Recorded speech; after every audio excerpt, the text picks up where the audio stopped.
keluarganya Dika ya? Bisa ikut saya sebentar ke ruang perawat untuk saya jelaskan mengenai penjelasan tentang adik Dika? Bisa. Mari. Monggo, silakan duduk terlebih dahulu ya keluarga Dika.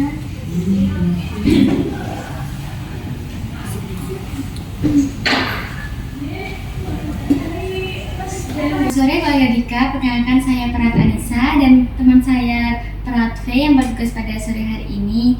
Senang sekali bertemu dengan keluarga adik Dika. Selamat sore Mbak, senang juga bisa bertemu dengan kalian. Sebelumnya saya izin bertanya, bagaimana kondisinya adik Dika sekarang? Alhamdulillah sekarang Dika sudah cukup membaik. Tadi juga sudah sempat tidur anaknya.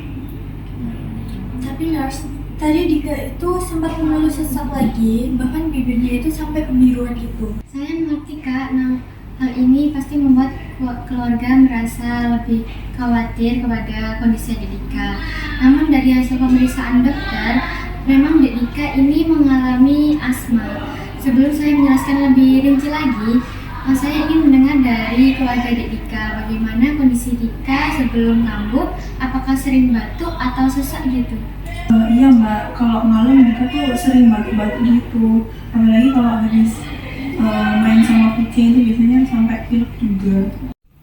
Baik, berdasarkan penjelasan Ibu, adik Dika ini sering mengalami batuk terutama di malam hari nggih.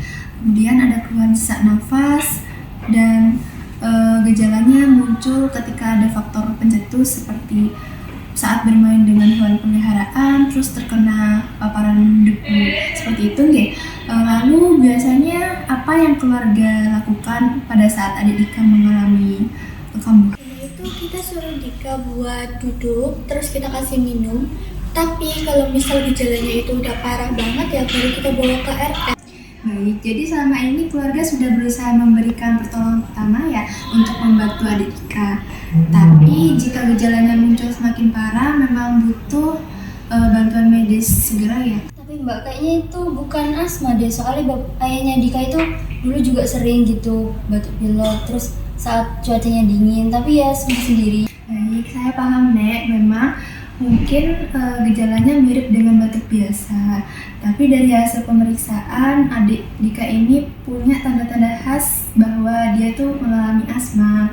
Dan oleh karena itu perlu diberikan penanganan yang lebih lanjut supaya serangannya tidak kambuh lagi. Baik, hari ini saya ingin berdiskusi dengan keluarganya adik Dika bersama Perawat V tentang bagaimana kondisi asma yang dialami oleh adik Dika. Mulai dari apa saja penyebabnya, bagaimana cara mencegahnya apabila asma kambuh, dan bagaimana penggunaan obat inhaler. Jadi tujuannya ini agar keluarganya adik Dika bisa menilai dan mengontrol bagaimana kekambuhan asmanya agar bisa diatasi oleh keluarga adik Dika. Untuk hal itu, apakah keluarga adik Dika berkenan? Iya, berkenan Mbak. Kalau minum obat terus apa nggak bikin Dika ketergantungan Mbak?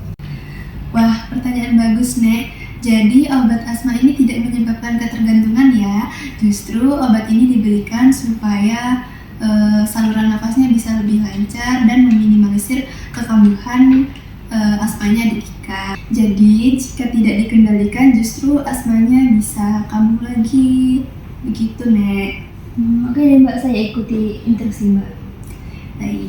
Baik, untuk keluarga Dika, waktunya sekitar 10-15 menit. Apakah keluarga adik Dika berkenan? Iya Mbak, berkenan.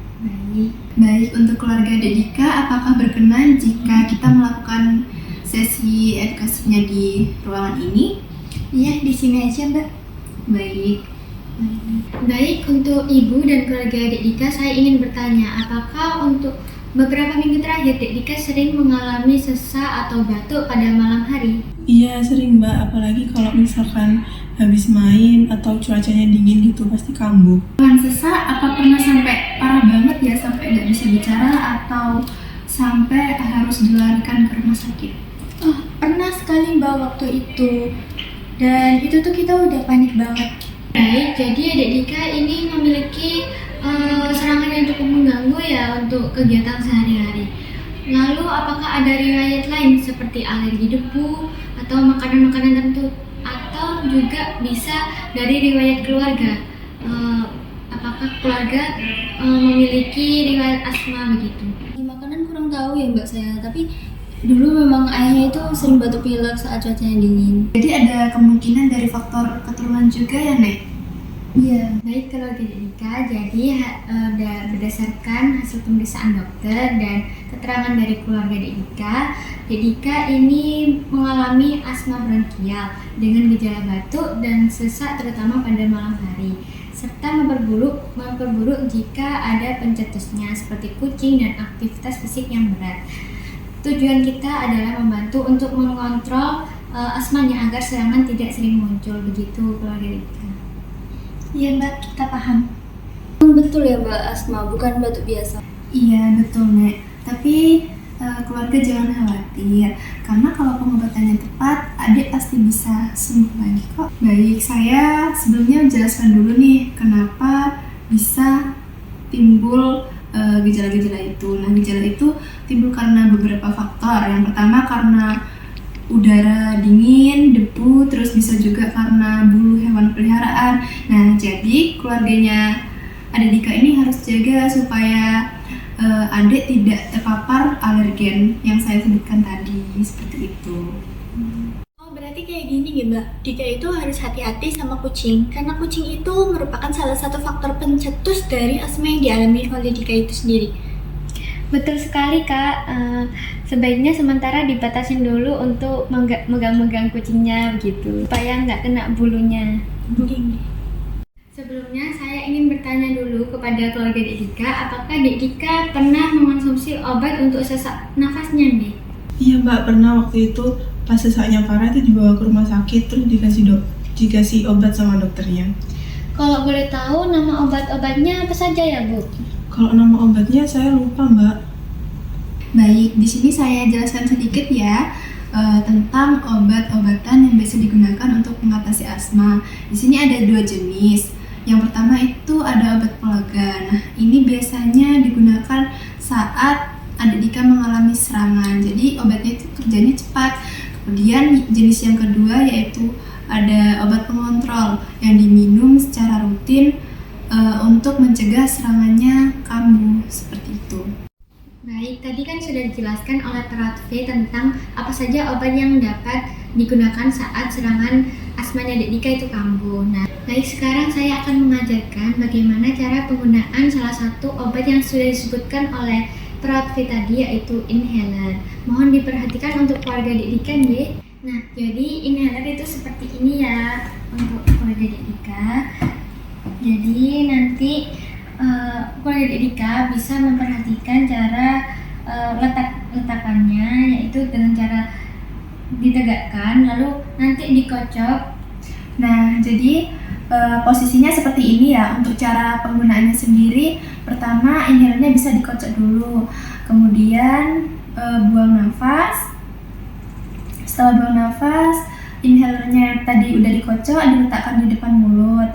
Kemudian bisa tarik nafas sambil inhalernya dipencet, seperti itu. Nanti bisa setelah inhalernya dipencet, nanti bisa didiamkan selama 10 detik terlebih dahulu, baru buang nafas nih Ibu dan Kakak. Gitu ya mbak. Baik, dari penjelasan yang telah kami sampaikan, apakah dari keluarga Adik Dika sudah mengerti? Sudah. Untuk memastikan keluarga Adik Dika sudah paham dengan yang kami sampaikan, mungkin ada perwakilan yang bisa menjelaskan ulang mengenai cara penggunaan inhalernya. Mungkin saya bisa menjelaskan ulang ya Mbak. Iya, boleh Kak. Oke, jadi buat penggunaan inhaler itu sendiri yaitu buat posisinya seperti ini. Nah, sebelum itu kita itu kocok dulu inhalernya. Setelah itu kita posisikan tegak di depan mulut. Terus kita tarik nafas secara perlahan, kemudian kita tekan inhalernya, dan setelah itu kita tahan nafas selama 10 detik, baru setelah itu kita hembuskan secara perlahan. Apakah benar Mbak? Iya, benar. Bagaimana perasaan keluarga Adik Dika setelah sesi edukasi pada pagi hari ini? Saya jadi jauh lebih tenang mbak. Alhamdulillah, kalau sudah lebih tenang, berarti sudah paham ya untuk keluarga Dika untuk semua penjelasannya tadi. Iya, sudah paham. Baik, kalau begitu bisa disebutkan kembali tentang latihan apa saja yang bisa kita lakukan bersama untuk mengatasi asma. Baik, jadi tadi itu kita sudah dikasih tahu mengenai faktor-faktor pemicunya, terus obat-obatan untuk mengatasi asma apabila asmanya Dika itu kambuh, terus sama kita itu dikasih tahu mengenai langkah-langkah gimana sih cara penggunaan inhaler yang benar. Bisa disebutkan kembali nggak tadi faktor apa saja yang membuat asmanya adik Dika kambuh? Faktornya itu ada debu, hewan peliharaan yang berbulu, kemudian aktivitas yang berlebihan. Sekali Nek, jadi harus dihindari ya faktor-faktor yang disebutkan barusan. Bisa disebutkan apa saja tadi Bu? Tadi itu ada 2 jenis obatnya. Ada obat pelega itu diberikan saat terjadi serangan asma. Terus ada obat pengontrol itu diberikan untuk mencegah terjadinya asma. Jadi kalau begitu keluarga juga bisa membantu supaya adik Dika ini terhindar dari paparan faktor pencetus seperti debu, asap rokok, terus udara dingin, sama bulu-bulu hewan. Mungkin kalau punya peliharaan seperti kucing itu bisa dihindari dulu, bisa diadopsikan ke orang lain atau seperti apa gitu ya. Baiklah, untuk 1 minggu lagi keluarga adik Dika dan adik Dika bisa kembali ke rumah sakit untuk bertemu saya dan dokter. Nanti kita akan cek untuk mengetahui kembali apakah adik Dika sudah lebih jarang mengalami sesak nafas gitu atau serangan asmanya. Baik, sampai sini mungkin dari keluarga adik Dika ada yang ingin ditanyakan? Cukup Mbak. Sudah cukup ya? Alhamdulillah, hari ini keluarga adik Dika sudah mengikuti sesi edukasi dengan sangat baik. Semuanya bisa menjawab pertanyaan dengan benar dan bisa menjelaskan kembali tentang informasi yang sudah kami berikan. Saya senang sekali karena ibu, kakak, dan nenek sudah kompak untuk mendukung Dek Dika agar sembuh kembali seperti awal. Tetap semangat ya untuk keluarga adik Dika, nenek, ibu, dan kakak. Semoga kondisi adik Dika bisa lekas membaik. Amin. Terima kasih ya Mbak. Terima kasih Mbak. Sama-sama Bu, kami percaya ibu dan keluarga dapat merawat Dek Dika dengan sangat baik di rumah. Sampai jumpa untuk minggu depan di Ibu. Sampai jumpa. Terima kasih.